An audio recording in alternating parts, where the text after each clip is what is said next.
എന്റെ പ്രിയപ്പെട്ട സഹോദരങ്ങളെ സഹോദരിമാരെ നിങ്ങൾക്കറിയുമോ മഹാനായ ഇബ്നു ജഅഫർ റളിയല്ലാഹു തആല അൻഹുമാ എന്റെ പ്രിയപ്പെട്ട സഹോദരങ്ങളെ സഹോദരിമാരെ മദീനയിൽ നിന്നും ഡമസ്കസിലേക്ക് യാത്ര പോകുന്ന മഹാനായ ജഅഫർ റളിയല്ലാഹു തആല അൻഹുവിന്റെ മകനായ അബ്ദുല്ലാഹ് ഇബ്നു ജഅഫർ റളിയല്ലാഹു അൻഹു മഹാനായ അബ്ദുല്ലാഹ് ഇബ്നു ജഅഫർ റളിയല്ലാഹു തആല അൻഹു ഈമാൻ എന്താണെന്ന് നമുക്ക് മനസ്സിലാക്കി തരികയാണ്. ഈമാൻ എന്താണെന്ന് നമുക്ക് മനസ്സിലാക്കി തരികയാണ്.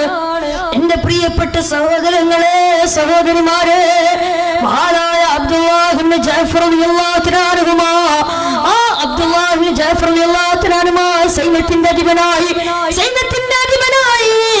ആ അബ്ദുല്ലാഹ് ഇബ്നു ജഅഫർ റളിയല്ലാഹു തആല അൻഹു മഹാനവറുകൾ മദീനയിൽ നിന്ന് ഡമസ്കസിലേക്ക് കാൽനടയായി യാത്ര പോവുകയോ എങ്ങനെയോ യാത്ര പോകുന്നറിയോ തന്റെ കാലിൽ ഒരു ചെരുപ്പില്ല തന്റെ കാലിൽ ചെരുപ്പില്ലാതെ ഓ ഡമസ്കസ് വരെ നടന്ന് തന്റെ കാലിൽ കല്ലുകുത്തി മുറിവ് വന്ന് വ്രണങ്ങളായി.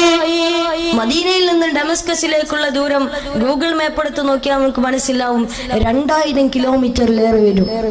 എത്ര 2000 കിലോമീറ്ററിലേറെ വരും. ആ 2000 കിലോമീറ്റർ തന്റെ കാലുകൊണ്ട് നടക്കുകയാണ്. എന്റെ പ്രിയപ്പെട്ട സഹോദരങ്ങളെ സഹോദരിമാരെ നമ്മളൊക്കെ ഒരുപാട് കാര്യം ചെയ്യുമെന്നെല്ലാം വിചാരിക്കാറുണ്ടല്ലോ. നമ്മളൊക്കെ ഒരുപാട് നന്മകൾ ചെയ്യാമെന്ന് വിചാരിക്കാറുണ്ട്. പക്ഷേ അതെല്ലാം മുൻഗാമികളായ സലഫ് സ്വാലിഹികളിലേക്ക് തട്ടിച്ചു നോക്കുമ്പോ അത് മൈനസാണ്. എന്റെ പ്രിയപ്പെട്ടവരെ കാൽനടയായി യാത്ര പോവുകയാ അബ്ദുല്ലാഹ് ഇബ്നു ജഅഫർ റളിയല്ലാഹു തആല അൻഹു അങ്ങനെയതാ തന്റെ കാലിൽ ചെരുപ്പില്ലാതെ ആ 2000 കിലോമീറ്റർ തന്റെ കാലിൽ ചെരുപ്പില്ലാതെ തന്റെ കാലുകൊണ്ട് ഡമസ്കസ് വരെ സിറിയയുടെ ആസ്ഥാനം വരെ 2000 കിലോമീറ്റർ തന്റെ കാലിൽ ചെരുപ്പില്ലാതെ ആ യാത്രയിൽ തന്റെ കാലിൽ കല്ല് കുത്തി മുറിവ് വന്ന് ഒരു കാലങ്ങോട്ട് ഭയങ്കരമായിട്ട് പഴുത്തു. അവസാനം ഡമസ്കസിലേക്ക് എത്തിയപ്പോ സഹോദരങ്ങളെ തന്റെ കാലിൽ മുറിവ് വന്ന് കല്ല് കുത്തി മുള്ളു കുത്തി മുറിവ് വന്ന് തന്റെ കാലിൽ വ്രണമായി. അവസാനം ഒരു കാലങ്ങോട്ട് ഭയങ്കരമായിട്ട് പഴുത്തു. ഒരു കാലങ്ങോട്ട് വല്ലാത്ത പ്രയാസത്തോടെ നടക്കാൻ കഴിയുന്നില്ല. വല്ലാത്ത പ്രയാസമായി, വല്ലാത്ത നമ്പരമായി. എന്റെ പ്രിയപ്പെട്ട സഹോദരങ്ങളെ സഹോദരിമാരെ അങ്ങനെയതാ മഹാനായ അബ്ദുല്ലാഹ് ഇബ്നു ജഅഫർ റളിയല്ലാഹു തആല അൻഹുവിനെ കണ്ട ഡമസ്കസിലെ അന്നത്തെ അമവി ഖലീഫ ഈ അബ്ദുല്ലാഹ് ഇബ്നു ജഅഫർ റളിയല്ലാഹു തആല അൻഹുവിന്റെ ഈ അവസ്ഥ കണ്ടപ്പോ തന്റെ കാല് ഭയങ്കരമായിട്ട് പഴുത്ത് വല്ലാത്ത പ്രയാസത്തോടെ നടക്കുന്നത് കണ്ടപ്പോ ആ സമയത്ത് അന്നത്തെ അമവി ഖലീഫ അവിടുത്തെ ഡോക്ടർമാരെ വിളിക്കുകയോ എന്റെ പ്രിയപ്പെട്ടവരെ അബ്ദുല്ലാഹ് ഇബ്നു ജഅഫർ റളിയല്ലാഹു അൻഹു സ്വർഗ്ഗത്തിലേക്ക് പാറിപ്പോയ ജഅഫർ റളിയല്ലാഹു തആല അൻഹുവിന്റെ മകനോ മഹാനായ ഒരു പിതാവിന്റെ മഹാനായ ഒരു പുത്രന് സൈന്യത്തിന്റെ അധിപനായ അവസാനം സിറിയയുടെ ആസ്ഥാനം വരെ ഡമസ്കസ് വരെ നടന്നു വന്ന് തന്റെ കാലിൽ ചെരുപ്പില്ലാതെ കാലിൽ കല്ലുകുത്തി മുള്ളുകുത്തി അവസാനം മുറിവ് വന്ന് തന്റെ കാലിൽ നിന്ന് ചലമൊലിച്ചു നിൽക്കുമ്പോ രക്തമൊലിച്ചു നിൽക്കുമ്പോ രക്തം തുടങ്ങുമ്പോ ആ സമയത്താണെന്ന് തമവി ഖലീഫ ഡോക്ടർമാരെ വിളിച്ചു പറഞ്ഞല്ലയോ ഡോക്ടർമാരെ ഈ അബ്ദുല്ലാഹ് ഇബ്നു ജഅഫറിന് വേണ്ട ചികിത്സ ചെയ്തു കൊടുക്കണം. എല്ലാ ചിലവും ഞാൻ ഏറ്റെടുത്തുകൊള്ളാം. നിങ്ങൾ ഈ സഹാബിക്ക് വേണ്ട എല്ലാവിധ ചിലവും എല്ലാവിധ ചികിത്സയും ചെയ്തു കൊടുക്കണമെന്ന് പറഞ്ഞപ്പോ എന്റെ പ്രിയപ്പെട്ടവര് ആ സമയത്ത് ഡോക്ടർമാർ ഒരുപാട് നേരം പരിശോധിച്ചു. ഒരുപാട് നേരം അബ്ദുല്ലാഹ് ഇബ്നു ജഅഫർ റളിയല്ലാഹു തആല അൻഹുയുടെ കാല് പരിശോധിച്ചിട്ട് പറഞ്ഞു അത്രേ അല്ലയോ ഖലീഫ അബ്ദുല്ലാഹ് ഇബ്നു ജഅഫർ റളിയല്ലാഹു തആല അൻഹുയുടെ കാല് വല്ലാതെ മോശമായിട്ടുണ്ട്. ഇത് ചികിത്സിച്ച് മാറ്റാൻ കഴിയില്ല.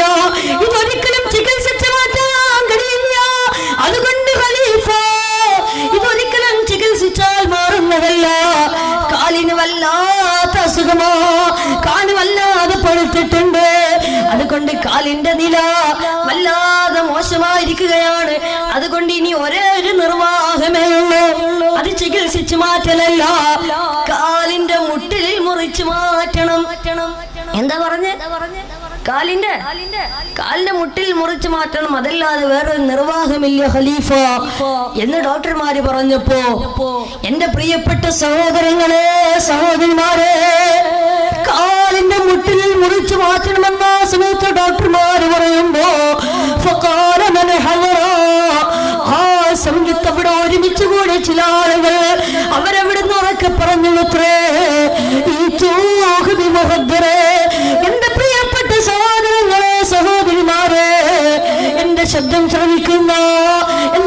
ശ്രവിക്കുന്ന മുഅ്മിനീങ്ങളെ, മുഅ്മിനാത്തുകളെ, ആ സമയത്ത് അവിടെ ഒരുമിച്ച് കൂടി പറയോ, കാല് പച്ചയിൽ മുറിക്കുകയാണോ, കാലിന്റെ മുട്ടിൽ പച്ചക്ക് മുറിക്കുകയാണോ, കാലിന്റെ മുട്ടിൽ പച്ചക്ക് മുറിക്കുകയാണെങ്കിൽ എന്തോ ഒരു വേദനയോ, എന്തോ ഒരു പ്രയാസമോ.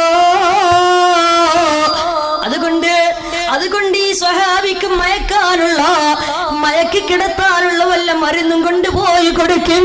സഹോദരങ്ങളെ, നമ്മളൊന്ന് ചിന്തിച്ചു നോക്കൂ. കാല് പച്ചക്ക് മുറിക്കാന്ന് പറഞ്ഞാൽ അന്നത്തെ 1300, 1200, 300 കൊല്ലങ്ങൾക്ക് മുമ്പുള്ള മെഡിക്കൽ സിറ്റുവേഷൻ ഒന്ന് ആലോചിച്ചിട്ട് നമ്മൾ മനസ്സിലാക്കുക. അന്നൊരു ഐസിയു ഇല്ലല്ലോ, സഹോദരങ്ങളെ, സഹോദരിമാരെ. അങ്ങനെ അവിടെ ഒരുമിച്ച് കൂടിയവർ ഈ സ്വഹാബിക്ക് വല്ല നല്ല മയക്കി കിടത്താനുള്ള മരുന്ന് കൊടുക്കണമെന്ന് പറഞ്ഞപ്പോ, ഈ സ്വഹാബിയെ മയക്കി കിടത്തിക്കൊണ്ട് കാല് മുറിച്ചാൽ മതി എന്ന് പറഞ്ഞപ്പോ, മഹാനായ അബ്ദുല്ലാഹ് ഇബ്നു ജഅഫർ റളിയല്ലാഹു അൻഹു ഇത് കേൾക്കേണ്ട താമസം പെട്ടെന്ന് അബ്ദുല്ലാഹ് ഇബ്നു ജഅഫർ റളിയല്ലാഹു അൻഹു പറയോ, എന്റെ കാൽ മുറിച്ചു മാറ്റുന്നത് എന്തിനാ എന്നെ മയക്കി കിടത്തുന്നത്? എന്റെ കാൽ എന്തിനാ വെറുതെ എന്റെ കാൽ മുറിക്കാൻ വേണ്ടി എന്തിനാ എന്നെ മയക്കുന്നത്? എന്റെ കാല് നിങ്ങൾ മയക്കണ്ട. കാരണമെന്ത്? അബ്ദുല്ലാഹ് ഇബ്നു ജഅഫർ റളിയല്ലാഹു അൻഹു പറയുകയാണ്, എന്തുകൊണ്ടാണ് എന്നെ മയക്കണ്ട എന്ന് ഞാൻ പറയുന്നതെന്നറിയോ? ഞാൻ ഉണർന്നിരിക്കുന്ന നേരത്ത് എന്റെ ജീവിതത്തിലെ ഓരോ സെക്കൻഡിലും ഞാൻ എന്റെ പ്രപഞ്ച സെറ്റാവായ അള്ളാഹുവിനെ ഓർത്തുകൊണ്ടേയിരിക്കുകയാണ്. അള്ളാഹുവിനെ ഓർക്കാത്തൊരു നിമിഷം പോലും ഈ അബ്ദുല്ലാഹ് ഇബ്നു ജഅഫർ ഇഷ്ടപ്പെടുന്നില്ല. അള്ളാഹുവിനെ ഓർക്കാത്ത ഒരു സെക്കൻഡ് പോലും ഞാൻ ഇഷ്ടപ്പെടുന്നില്ല. ഉറങ്ങുകയാണെങ്കിൽ പിന്നെ ഞാൻ ഉറക്കത്തിലാണ്. ഉണർന്നിരിക്കുന്ന എനിക്ക് അള്ളാഹുവിനെ ഓർക്കാനും ദിക്ർ ചൊല്ലാനും കഴിയില്ലല്ലോ. നിങ്ങൾ എന്നെ മയക്കി കിടത്തിയാൽ, അബ്ദുല്ലാഹ് ഇബ്നു ജഅഫർ റളിയല്ലാഹു അൻഹു പറഞ്ഞു, നിങ്ങൾ എന്നെ മയക്കി കിടത്തിയാൽ പിന്നെ എനിക്ക് നിസ്കരിക്കാൻ കഴിയില്ല, പിന്നെ എനിക്ക് സ്വലാത്ത് ചൊല്ലാൻ കഴിയില്ല, പിന്നെ എനിക്ക് എന്റെ റഹ്മാനായ റബ്ബിനെ ഓർക്കാൻ കഴിയില്ല, എന്റെ സിട്ടാവിനെ ഓർക്കാൻ കഴിയില്ല. അതുകൊണ്ട് എന്നെ മയക്കണ്ട, എന്നെ നിങ്ങൾ മയക്കല്ലേ. എന്നെ മയക്കി കഴിഞ്ഞോ പിന്നെ എന്റെ റബ്ബിനെ ഓർക്കാൻ എനിക്ക് കഴിയില്ല എന്ന് പറഞ്ഞുകൊണ്ട് അബ്ദുല്ലാഹ് ഇബ്നു ജഅഫർ റളിയല്ലാഹു അൻഹു വീണ്ടും പറയുകയാ, അതുകൊണ്ട് എന്റെ കാൽ നിങ്ങൾ മുറിച്ചോളൂ, എന്റെ കാലിന്റെ മുട്ടിൽ നിങ്ങൾ മുറിച്ചോളൂ. എത്ര വേദനയാണെങ്കിലും ഈ അബ്ദുല്ലാഹ് ഇബ്നു ജഅഫർ സഹിച്ചോളൂ, യാതൊരു പ്രശ്നവുമില്ല, ഞാൻ ഒന്ന് തരാം, എന്നെ മയക്കണ്ട, എന്നെ മയക്കല്ലേ എന്ന് പറഞ്ഞുകൊണ്ട് അബ്ദുല്ലാഹ് ഇബ്നു ജഅഫർ റളിയല്ലാഹു അൻഹുയുടെ കാൽ, ആ കാലിന്റെ മുട്ടിൽ ഡോക്ടർമാരെ മുറിച്ചു മാറ്റി കാൽ വേർപ്പെടുത്തിയിരിക്കുകയാണ്. സഹോദരങ്ങളെ, സഹോദരിമാരെ, ഒരു മുഅ്മിനായ മനുഷ്യന്റെ ശരീരഭാഗം മയ്യത്ത് മറവ് ചെയ്യുന്നത് പോലെ മറവ് ചെയ്യണമെന്നാണല്ലോ ഫിഖ്, അതാണല്ലോ ശറഅ്, അതാണല്ലോ ഫിഖ് പറയുന്നത്. അതുപോലെ തന്നെ അങ്ങനെ മഹാനായ അബ്ദുല്ലാഹ് ഇബ്നു ജഅഫർ റളിയല്ലാഹു അൻഹുയുടെ കാല്, ആ കാലിന്റെ മുട്ടിൽ മുറിച്ചു മാറ്റിയ ഭാഗമെടുത്ത് വസ്ത്രത്തിൽ പൊതിഞ്ഞുകൊണ്ട് അവസാനം മറവ് ചെയ്യുന്നതിന് മുമ്പ് കഫൻ ചെയ്ത് അവസാനം മറവ് ചെയ്യാൻ വേണ്ടി കൊണ്ടുപോകുമ്പോ ആ സമയത്ത് അബ്ദുല്ലാഹ് ഇബ്നു ജഅഫർ റളിയല്ലാഹു അൻഹു പറഞ്ഞു, എന്റെ കാലൊന്ന് എന്റെ മുമ്പിലോട്ട് കൊണ്ടുവരൂ, എന്റെ കാലിന്റെ മുമ്പിലോട്ട് കൊണ്ടുവരൂ, ഞാൻ ആ കാലൊന്ന് അവസാനമായി കാണട്ടെ, അവസാനമായി ഞാൻ അതിനോടൊന്ന് യാത്ര ചോദിക്കട്ടെ എന്ന് പറഞ്ഞപ്പോ അബ്ദുല്ലാഹ് ഇബ്നു ജഅഫർ റളിയല്ലാഹു റളിയല്ലാഹുവിന്റെ മുമ്പിലേക്ക് ആ കാല് കൊണ്ടുവന്നപ്പോ സഹോദരങ്ങളെ സഹോദരിമാരെ ആ സമയത്ത് അബ്ദുല്ലാഹിബ്നു ജഅഫർ റളിയല്ലാഹു പറയുന്ന വാക്കുകൾ എന്താ? ഈമാൻ എന്താണെന്ന് മനസ്സിലാക്കാൻ ഈ ഒരൊറ്റ വചനങ്ങൾ മതി. ആ സമയത്ത് പൊട്ടിക്കരഞ്ഞുകൊണ്ട് അബ്ദുല്ലാഹിബ്നു ജഅഫർ റളിയല്ലാഹു പറയുന്നു, അൽഹംദുലില്ലാഹ് അൽഹംദുലില്ലാഹ് അൽഹംദുലില്ലാഹ്, നിന്റെ ഖളായിൽ നിനക്ക് സ്തുതി പടച്ചവനെ. അല്ലാഹുവേ, നീ എന്റെ ഒരു കാല് മാത്രമല്ലേ കൊണ്ടുപോയുള്ളൂ, എത്രയോ അവയവങ്ങൾ എന്റെ ശരീരത്തിൽ ബാക്കിയുണ്ട്. ഒരു കേടുമില്ലാത്ത, ഒരു കുഴപ്പവുമില്ലാത്ത, ഒരു പ്രശ്നവുമില്ലാത്ത, ഒരു തളർച്ചയുമില്ലാത്ത, ഒരു വിളർച്ചയുമില്ലാത്ത എത്രയോ അവയവങ്ങൾ എന്റെ ശരീരത്തിലുണ്ട്. എന്റെ കൈകൾക്കൊരു പ്രശ്നവുമില്ലല്ലോ റബ്ബേ, എന്റെ കണ്ണുകൾക്കൊരു പ്രശ്നവുമില്ലല്ലോ റബ്ബേ, എന്റെ മൂക്കിനൊരു പ്രശ്നവുമില്ല, എന്റെ നാവിനൊരു പ്രശ്നവുമില്ല, എന്റെ ഒരു കാലിനും ഒരു പ്രശ്നവുമില്ല. അല്ലാഹുവേ, എന്റെ ഈ ഹാർട്ടിനൊരു പ്രശ്നവുമില്ലല്ലോ റബ്ബേ. ഈ ഒരൊറ്റ കാലല്ലേ നീ കൊണ്ടുപോയല്ലോ. അൽഹംദുലില്ലാഹ്, നിനക്ക് സ്തുതി പടച്ചവനെ, നിന്റെ ഖളായിൽ നിനക്ക് സ്തുതി പടച്ചവനെ. എന്റെ പ്രിയപ്പെട്ടവരെ, ഇതാണ് ഈമാൻ, ഇതാണ് ഈമാൻ. തന്റെ ഒരു കാല് പോയിട്ട് പോലും ആ മഹാനവറുകൾ പൊട്ടിക്കരയുകയല്ല ചെയ്തത്. പൊട്ടിക്കരഞ്ഞുകൊണ്ട് എന്റെ കാല് നഷ്ടപ്പെട്ടല്ലോ എന്നല്ല പറഞ്ഞത് സഹോദരങ്ങളെ. എന്നിട്ട് പോലും ആ കാല് നഷ്ടപ്പെട്ടപ്പോൾ പോലും ആരെയാണ് സ്വഹാബി ഓർത്തത്? ആരെയാണ് ആ സ്വഹാബി ചിന്തിച്ചത്?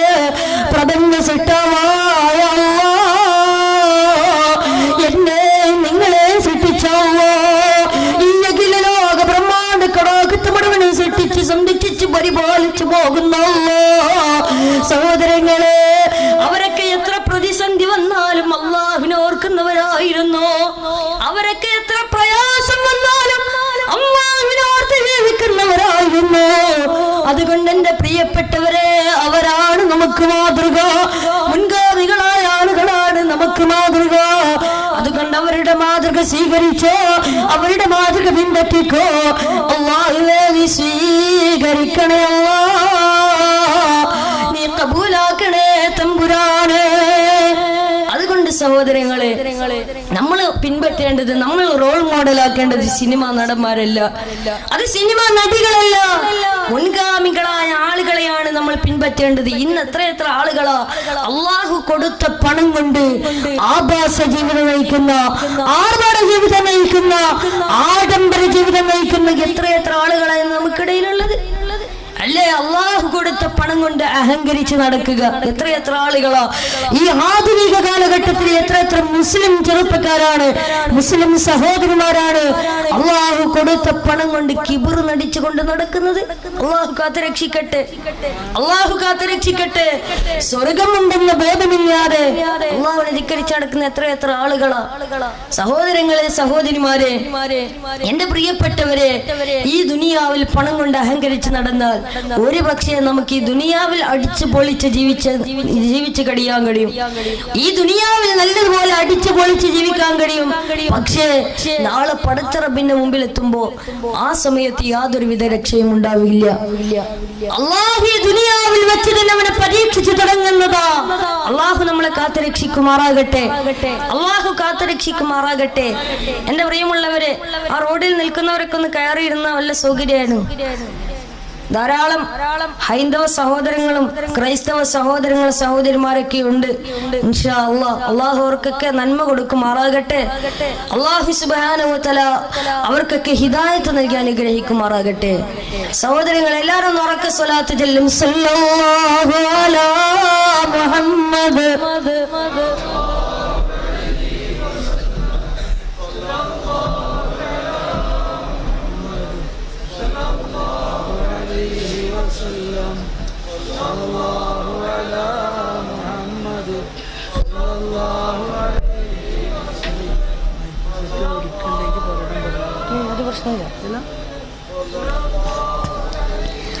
اللهم صل على محمد يا ربي صل عليه وسلم. അല്ലാഹുവേ, ഞങ്ങളുടെ ഈ സ്വലാത്തിന് ഞങ്ങളുടെ നേതാവ് ഹബീബായ നബി മുഹമ്മദ് മുസ്തഫ സല്ലല്ലാഹു അലൈഹി വസല്ലമ തങ്ങളുടെ ഹദ്റത്തിലേക്ക് ഈ സമയത്ത് തന്നെ എത്തിക്കണേ റബ്ബേ.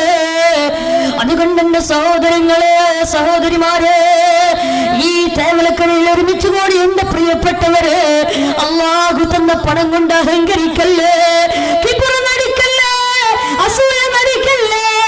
സഹോദരങ്ങളെ, സഹോദരിമാരെ, നിങ്ങൾക്കറിയുമോ അല്ലാഹു ധാരാളം സമ്പത്ത് കൊടുത്ത ഒരു ചെറുപ്പക്കാരനായിരുന്നു ഖാറൂൻ. ആരാണ് ഖാറൂൻ? അല്ലാഹു ഒരുപാട് സമ്പത്ത് കൊടുത്തവനാ. എന്നാൽ ഈ ഖാറൂൻ ആരാ? മഹാനായ കലീമുല്ലാഹി മൂസാ നബി അലൈഹി സ്വലാത്തു വസ്സലാമിന്റെ ജനതയിൽപ്പെട്ടവനാ. അല്ലാഹുവിന്റെ വിശുദ്ധമായ ഖുർആൻ സൂറത്തുൽ ഖസസിലൂടെ ഈ സംഭവം വളരെ വ്യക്തമായി പറയുന്നുണ്ട്. ബിസ്മില്ലാഹിർ റഹ്മാനിർ റഹീം. ഇന്ന ഖാറൂന കാന മിൻ ഖൗമി മൂസാ فبغى عليهم وآتيناه من الكنوز ما إن مفاتحه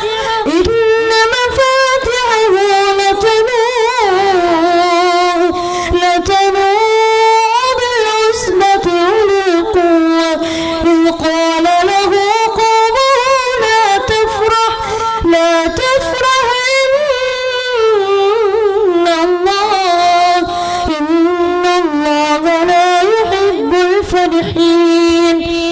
സഹോദരങ്ങളെ, സഹോദരിമാരെ, ഖാറൂൻ എന്ന് പറഞ്ഞാൽ മഹാനായ കലീമുല്ലാഹ് മൂസാ നബി അലൈഹി സ്വലാത്തു വസ്സലാമിന്റെ ജനതയിൽപ്പെട്ടവനാ.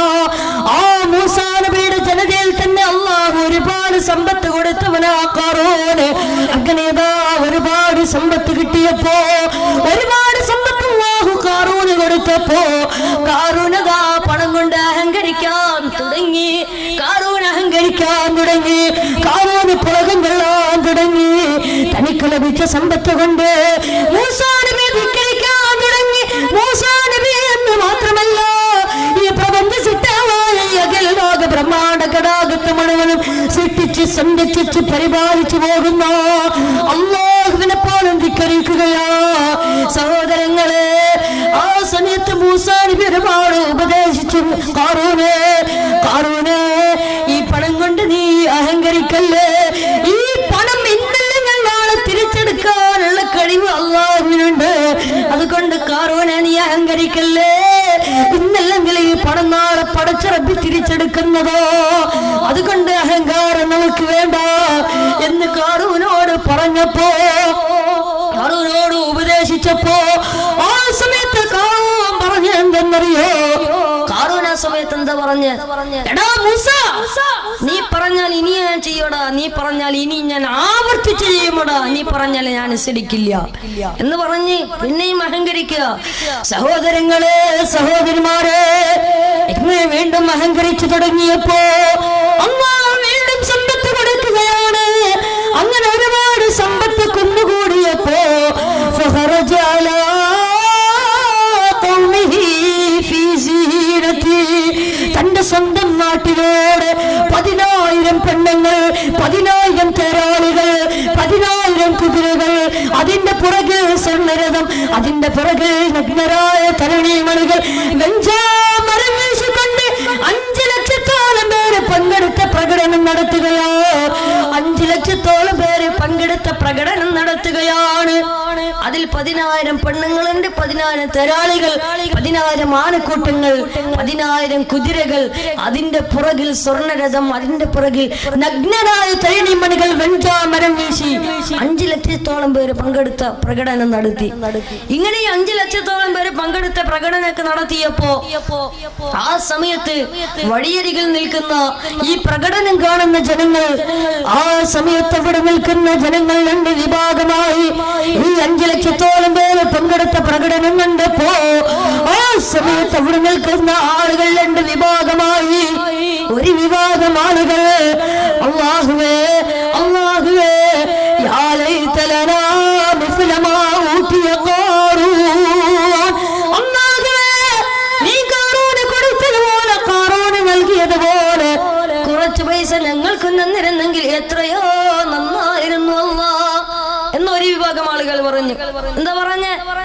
അള്ളാഹു നീ കാറൂന് കൊടുത്തതുപോലെ കുറച്ച് പൈസ ഞങ്ങൾക്ക് തന്നിരുന്നെങ്കിൽ എത്രയോ നന്നായിരുന്നു അല്ലാ എന്ന് ഒരു വിഭാഗം ആളുകൾ പറഞ്ഞപ്പോ ആ സമയത്ത് അവിടെയുള്ള വിവരമുള്ള ആളുകൾ പണ്ഡിതന്മാര് പറഞ്ഞു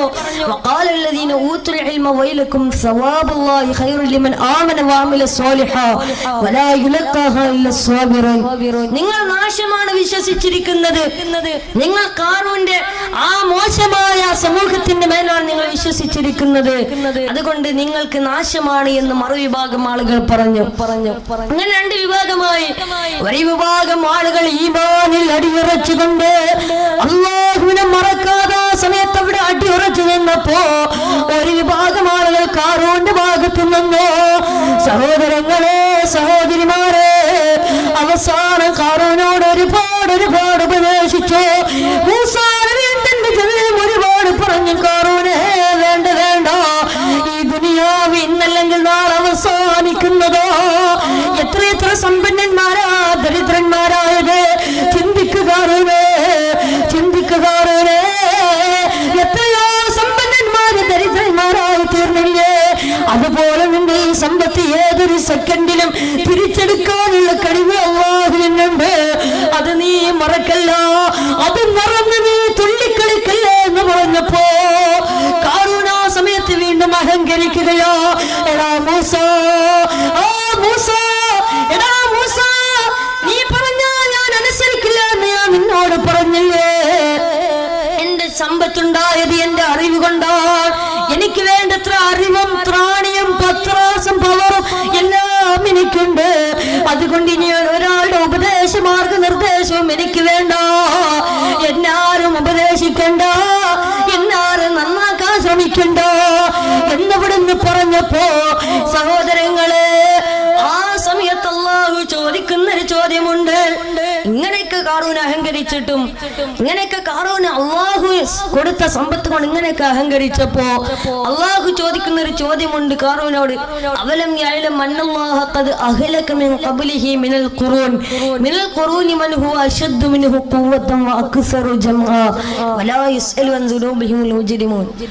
അല്ലാഹു ചോദിക്കുക, ഈ കാറൂനേക്കാളും മുമ്പ്, ഈ കാറൂൻ വരുന്നതിന് മുമ്പ് അവനേക്കാളും വലിയ ഒരു സംഘത്തെ, ഇവനേക്കാളും വലിയൊരു സംഘബലമുള്ള ഒരു സമൂഹത്തെ ഞാൻ നശിപ്പിച്ചത് ഈ കാറൂൻ അറിഞ്ഞിട്ടില്ലേ എന്ന് അല്ലാഹു ചോദിക്കുകയാ.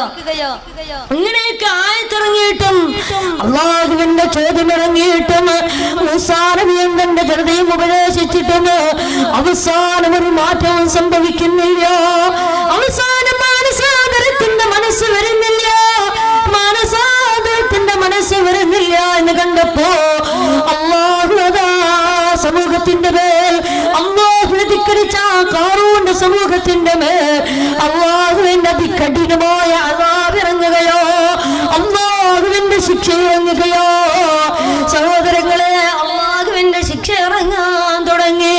فخسفنا به وبداره الأرض فما كان له من فئة ينصرونه من دون الله وما كان من المنتصرين. ആ സമയത്ത് അവരുടെ മേൽ ഭൂമി പിളർന്നു, ആ സമയത്ത് കാറൂനെ രക്ഷിക്കാൻ ഒരാളും ഉണ്ടായില്ല. അങ്ങനെ കാറൂനെയും അവന്റെ സംഘത്തെയും അവന്റെ ഭവനത്തെയും അവന്റെ സമ്പത്തിനെയും അവനെയും അല്ലാഹു സുബ്ഹാനഹു വ തആല ഈ ഭൂമിക്കടിയിലോട്ട് ആഴ്ത്തിക്കളഞ്ഞു.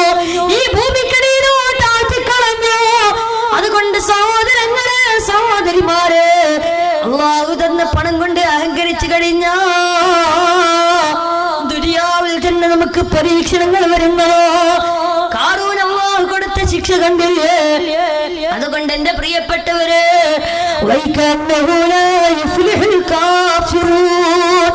ഒരിക്കലും തന്നെ അവിശ്വാസികൾ കാഫിര്യങ്ങൾ ഒരിക്കലും തന്നെ വിജയിക്കുകയില്ലെന്ന് അല്ലാഹുവിന്റെ വിശുദ്ധമായ ഖുർആൻ. അതുകൊണ്ട് സഹോദരങ്ങളെ, ഈ അഹങ്കാരം നമുക്ക് വേണ്ട. അല്ലാഹു തന്ന പണം കൊണ്ട് അഹങ്കരിക്കണ്ട. ഇതൊക്കെ നശ്വരമാ. ഈ ദുനിയാവ് നശ്വരമാണ്. ദുനിയാവ് സൂക്ഷിക്കേണ്ടതാണ് വഞ്ച, പരലോക നന്മക്കുള്ളതായാൽ വഞ്ച. ദുനിയാവ് സൂക്ഷിക്കേണ്ടതാണ് വഞ്ച, പരലോക നന്മക്കുള്ളതായാൽ വഞ്ച. ഈ വേണ്ടിയാണെങ്കിൽ പരലോക വിജയത്തിനാണെങ്കിൽ പൊന്നുമോനെ നീ രക്ഷപ്പെട്ടു. പൊന്നുമോനെ ഈ ദുനിയാവിൽ നീ ചെയ്യുന്നതെല്ലാം ആഖിറത്തിന് വേണ്ടി ചെയ്തോ. എന്നാൽ നിനക്ക് രക്ഷയുണ്ട്, എന്നാൽ നിനക്ക് വിജയമുണ്ട്. അല്ലാഹു നമ്മുടെ വിജയികളുടെ കൂട്ടത്തിൽ ഉൾപ്പെടുത്തട്ടെ. അല്ലാഹു നമ്മുടെ വിജയികൾ കൂട്ടത്തിൽ ഉൾപ്പെടുത്തട്ടെ. സഹോദരങ്ങളെ, സഹോദരിമാരെ, അതുകൊണ്ട് ഇഖ്ലാസുള്ള ജീവിതം നയിക്കുക. ഇന്നത്തെ ആധുനിക കാലഘട്ടത്തിന്റെ അവസ്ഥ എന്താ? ഇന്നത്തെ ആധുനിക കാലഘട്ടത്തിലെ ചെറുപ്പക്കാർക്ക്, സഹോദരിമാർക്ക് ഇന്ന് അല്ലാഹു ഉണ്ടെന്ന ബോധമില്ല, പടച്ചറപ്പുണ്ടെന്ന ബോധമില്ല, ഇഖ്ലാസില്ല, സബറില്ല, ഈമാനില്ല, തഖ്വയില്ല. എല്ലാം ഇന്ന് ഉപേക്ഷിച്ച് കളഞ്ഞുകൊണ്ട് ഇന്ന് അല്ലാഹുവിനെ ധിക്കരിക്കുന്ന ഒരു സമൂഹമായി നമ്മൾ മാറിയില്ലേ? സഹോദരങ്ങളെ, സഹോദരിമാരെ, നിങ്ങളൊന്ന് ചിന്തിച്ചു നോക്കൂ. ഇന്ന് എത്ര ആളുകളോ കള്ളു കുടിച്ച് കൊത്തോടി പരിസരബോധം നഷ്ടപ്പെടുത്തുന്നു. എത്രയോ ആളുകൾ നമുക്കിടയിലില്ലേ? അല്ലേ, കള്ളു കുടിച്ച് കൊത്തോടുന്നവർ എത്രയോ ആളുകൾ ഈ ലോകത്ത് ജീവിച്ചിരിപ്പില്ലേ? ഇസ്ലാം ഹറാമാക്കിയതാണ് മദ്യം, ഇസ്ലാം ഹറാമാക്കിയതാണ് മദ്യം. എന്നിട്ടും മദ്യം കുടിച്ച് നടക്കുന്നു, മദ്യം കുടിച്ച് പടച്ചുറപ്പിനെ മറന്ന് നടക്കുന്ന എത്രയോ ആളുകൾ ഈ സമൂഹത്തിൽ ജീവിച്ചിരിപ്പില്ലേ? എന്റെ പ്രിയപ്പെട്ടവരെ, എന്താണ് ഈ കള്ളുകുടിയുടെ ഗൗരവം? എന്തോ മദ്യത്തിന്റെ ഗൗരവം എന്തോ?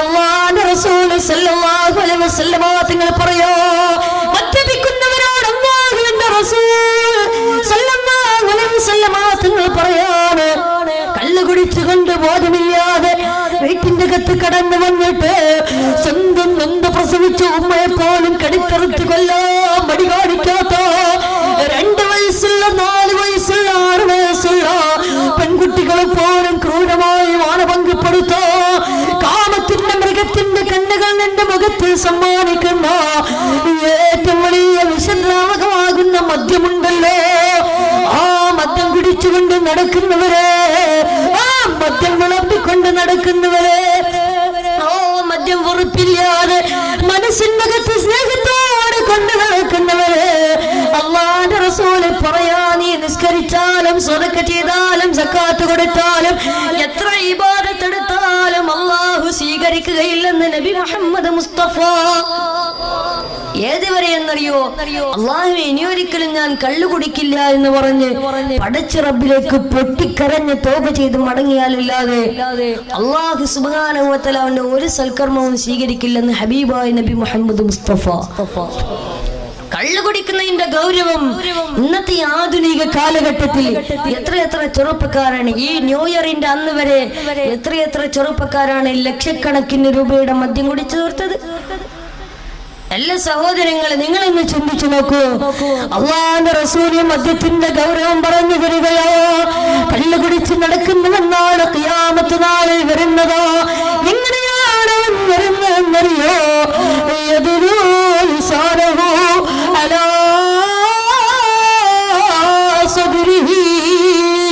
അവന്റെ നെഞ്ചിലേക്ക് അവന്റെ നാവിനെ ഇങ്ങനെ വലിച്ചിറക്കി കൊടുക്കുകയോ? എന്നിട്ട് അവൻ വരുന്നതാണ് അവന്റെ ശരീരത്തിൽ നിന്ന് ദുർഗന്ധം ഇങ്ങനെ പുറത്തേക്ക് വന്ന് ശരീരത്തിൽ നിന്ന് ഇങ്ങനെ പൊട്ടിയൊലിക്കുമ്പോ ആ സമയത്ത് ആ മനുഷ്യരിൽ നിൽക്കുന്ന മുഴുവൻ ആളുകളും അവനെ തിരിച്ചറിയുകയോ? ആ വരുന്നവർ മുഴുവനും കല്ലുകുടിയന്മാരോ? അങ്ങനെ ദുനിയാവിന്റെ അകത്ത് കല്ല് കുടിച്ച് കൂത്താടുന്നവരുണ്ടെങ്കിൽ പഠിച്ചുകൊള്ളുക. അല്ലാഹുവിന്റെ റസൂല് പറയാ, കള്ളുകുടിയന്മാർക്കുള്ള ശിക്ഷ അല്ലാഹുവിന്റെ റസൂല് പറയാ. അല്ലാഹു ഒന്നാമതായിട്ട് കൊടുക്കുന്നതെന്തോ? അയ്യസ്ഖിയഹു മിൻ തീനത്തിൽ ഖബാൽ. തീനത്തിൽ ഖബാൽ എന്ന് പറയുന്ന പാനീയം അല്ലാഹു കള്ളുകുടിയന്മാർ കൊടിക്ക് വെച്ചിരിക്കുകയോ? പൊന്നുമോനെ, കള്ളെന്ന് പറഞ്ഞ് ബ്രാൻഡി എന്ന് പറഞ്ഞ് വിസ്കി എന്ന് പറഞ്ഞ് കള്ള് കുടിച്ച് കൂത്താടുന്നവരെ പഠിച്ചുകൊള്ളുക. ഇന്ന് മരിച്ച നാളെ കബറിലല്ലേ?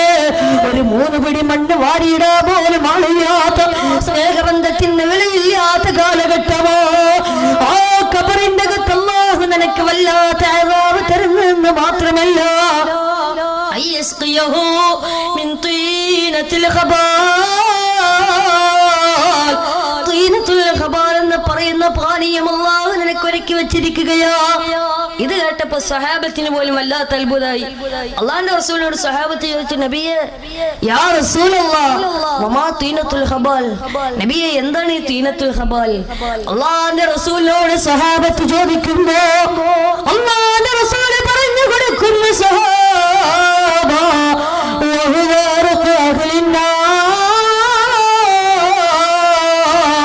അള്ളാന്റെ റസൂല് പറഞ്ഞു കൊടുക്കുന്നു, സഹാബ ഈ പാനീയമേതെന്നറിയോ?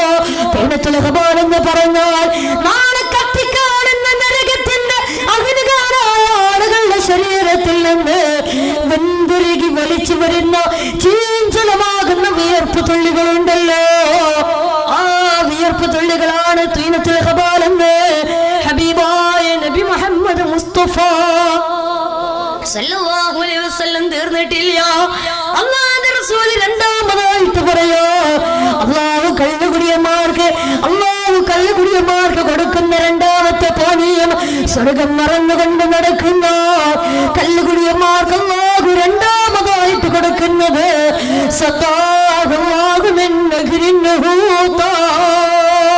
അത് നെഹ്റിൻ ഹൂത എന്ന് പറയുന്ന പാനീയമാ. യാ റസൂലല്ലാഹ് എന്താണ് നഹ്റിൻ ഹൂത എന്ന് ചോദിക്കുമ്പോ അല്ലാഹുവിന്റെ റസൂൽ പറഞ്ഞു കൊടുക്കുന്ന, സഹാബ വഹുവ യുജ്രി മിൻ ഫുറൂജിൽ മുമിസാത്ത്. ആ പാനീയം എന്തെന്ന് വെച്ചാൽ അത് വ്യഭിചാരികളും വ്യഭിചാരിണികളും ഉൾപ്പെടെയുള്ള തെറ്റുകാരുടെ ഗുഹ്യാലയങ്ങളിൽ നിന്ന് വെന്തുരുകി വലിച്ചു വരുന്ന നരകത്തിയുണ്ടല്ലോ, ആ നരകത്തി മുഴുവനും ഒരുമിച്ച് കൂടുന്നൊരു മഹാസമുദ്രമുണ്ട്. അതാണ് നഹ്റിൻ ഹൂത എന്ന് ഹബീബായ നബി മുഹമ്മദ് മുസ്തഫ സല്ലല്ലാഹു അലൈഹി വസല്ലം തങ്ങൾ പഠിപ്പിച്ചു തരുമ്പോ സഹോദരങ്ങളെ കൂടെ നടന്നവരില്ല, തമാശ പറഞ്ഞ് പൊട്ടിച്ചിരിച്ചവരില്ല, തകർന്ന മനസ്സുമായി കൊണ്ട് നടന്നവരില്ല, ആരുമില്ല, ആരാരുമില്ല. ഖബറിന്റെ അകത്തൊറ്റക്കോ ഭയാനകമാണ്, ഭീകരമോ. അല്ലാഹുവിന്റെ റസൂൽ മൂന്നാമതായിട്ട് പറയുകയാ. എന്നിട്ട് അല്ലാഹു മൂന്നാമതായിട്ട് കള്ളുകുടിയന്മാർക്ക് കൊടുക്കുന്നുണ്ടോ? സഹോദരങ്ങളെ, സഹോദരിമാരെ, എന്നിട്ട് അല്ലാഹു കള്ളുകുടിയന്മാർക്ക് മൂന്നാമതായിട്ട് കൊടുക്കുന്നുണ്ടോ? ആ മൂന്നാമത്തെ പാനീയമേതെന്നറിയോ? ആ പാനീയത്തിൽ നിന്നൊരു തുള്ളിയെങ്ങാനും വായിലേക്ക് വെച്ച് കഴിഞ്ഞോ, ആ പാനീയത്തിൽ നിന്നൊരു തുള്ളിയെങ്ങാനും വായിലേക്ക് വെച്ച് കഴിഞ്ഞോ മുഖമുരുകി പോകുന്നതോ, കമിഴൊരുകി പോകുന്നതോ, വെന്തുരുകി പോകുന്നതോ ആ പാനീയത്തിൽ നിന്ന്. അല്ലാഹുവിന്റെ റസൂൽ പറയാ, ആ പാനീയത്തിൽ നിന്നൊരു തുള്ളിയെങ്ങാനും ആകാശ ലോകത്ത് നിന്ന് താഴെ കൊഴിച്ചു കഴിഞ്ഞോ ആകാശ ലോകങ്ങൾ മുഴുവനും കരിഞ്ഞു പോകുന്നതോ. ഇതിൽ നിന്നൊരു തുള്ളിയല്ലേ കള്ളുകുടിയന്മാർക്ക് അല്ലാഹു ഒരുക്കി വെച്ചിട്ടുള്ളത്. അതുകൊണ്ട് സഹോദരങ്ങളെ, മദ്യപാനം നമുക്ക് വേണ്ട. അല്ലാഹുവിനെ മറന്നുകൊണ്ടല്ലോ തെമ്മാടിത്തരങ്ങൾ നമുക്ക് വേണ്ട. പടച്ചറബിനെ ധിക്കരിച്ചു കൊണ്ടുള്ള ഒരു കാര്യവും നമുക്ക് വേണ്ട. അതുകൊണ്ട് സഹോദരങ്ങളെ, തെമ്മാടിത്തരങ്ങളോട് വിട പറയുക. ഇന്ന് നമുക്കെല്ലാവർക്കും അറിയാമല്ലോ, ഇതൊക്കെ ഹറാമാണെന്ന് നമുക്കറിയോ, മദ്യം ഹറാമാണെന്ന് നമുക്കറിയോ. എന്നിട്ട് പോയി പടച്ചറബിനെ ധിക്കരിച്ചുകൊണ്ട് നമ്മുടെ ലക്ഷ്യസ്ഥാനമായ സ്വർഗം മറന്നുകൊണ്ട് ജീവിക്കുന്ന എത്രയോ ആളുകൾ നമുക്കിടയിലില്ലേ. അല്ലാഹു നമുക്ക് ചിന്തിക്കാൻ തൗഫീഖ് തരട്ടെ. അല്ലാഹു നമുക്ക് ചിന്തിക്കാൻ തൗഫീഖ് തരട്ടെ. എന്റെ പ്രിയപ്പെട്ട ഉപ്പമാരെ, ഉമ്മമാരെ, ഇന്നത്തെ നമ്മുടെ മക്കളുടെ ഒക്കെ അവസ്ഥ എന്താ? ഇന്നത്തെ നമ്മുടെ മക്കളുടെ ജീവിത ശൈലി എങ്ങനെയാ? ജീവിത രീതി എങ്ങനെയാ? ഇന്ന് നമ്മുടെ മക്കൾക്ക് നമ്മൾ പഠിപ്പിച്ചു കൊടുക്കുന്നത് എന്താ? പണ്ട് കാലത്തൊക്കെ നമ്മുടെ ഉമ്മമാര്, ഉപ്പമാര് നമ്മുടെ മക്കൾക്ക് പഠിപ്പിച്ചു കൊടുത്തിരുന്നു. അള്ളാഹുവിന്റെ പരിശുദ്ധമായ ഖുർആൻ പാരായണം ചെയ്യാൻ പഠിപ്പിച്ചു കൊടുത്തിരുന്നു. നിസ്കാരം കൃത്യമായി നിർവഹിക്കാൻ, നിസ്കാരം നല്ലതുപോലെ തഖ്വയോടെ നിസ്കരിക്കാൻ മാതാപിതാക്കൾ പഠിപ്പിച്ചു കൊടുത്തിരുന്നു. അതുപോലെ തന്നെ അള്ളാന്റെ റസൂലിന്റെ മദ്ഹുകൾ പഠിപ്പിച്ചു കൊടുത്തിരുന്നു. അതുപോലെ തന്നെ അങ്ങനെയുള്ള ഒരുപാട് നല്ല നല്ല കാര്യങ്ങളൊക്കെ പഠിപ്പിച്ചു കൊടുത്തിരുന്നു. പക്ഷേ ഇന്ന് പരിഷ്കാരത്തിന്റെ കൂലം കുത്തിയൊടുക്കിൽ ഇന്ന് അങ്ങനെയുള്ള നല്ല കാര്യങ്ങളൊക്കെ മാഞ്ഞുകൊണ്ടിരിക്കുകയാണ്.